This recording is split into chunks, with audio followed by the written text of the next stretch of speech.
Okay, so update on this shifter. I had it out on the bench earlier, posted a different video, and this nub goes to the right-hand side of the car, passenger side in the left-hand drive car, and that prevents reverse from being engaged without pressing down on it.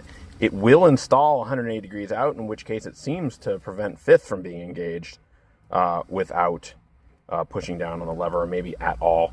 So there's that. Also, this secondary boot, which I thought I needed, and which I thought was supposed to be there and probably is, it's the wrong one, and it won't let me get the outer boot on far enough down as it sits. So I'm gonna run without it.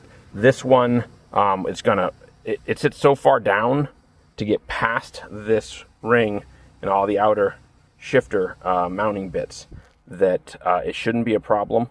And it'll actually just sit right on top of this anyhow and exclude dust as much as the other one was anyhow. So that's that. You can see this transmission extension is not centered in there, and you can see that this right here, there's 1, 2, 3 of them, those little nubs. The clamp that holds them, if ideally, will be up under those, and then on top of this little flange on the bottom, and between those it'll help that stay in place better than it otherwise would have. So that's how that goes together. I'll get this locked in and then get the outer shifter bits on. Okay, so one other note about getting this shifter boot in, the outer shifter goes on actually pretty easily. There's just enough room to get a set of pliers up under here, and with a little bit of patience it seems to, either I got lucky or it wasn't too bad.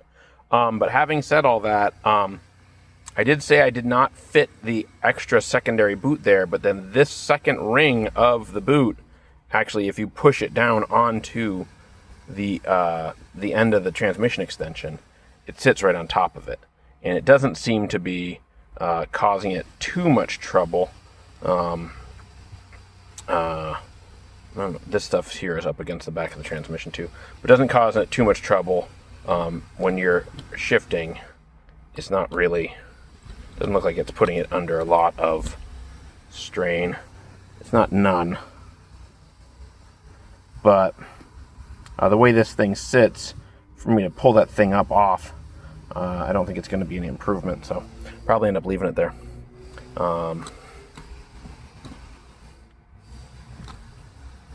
There you have it, new shifter boot in the Montreal.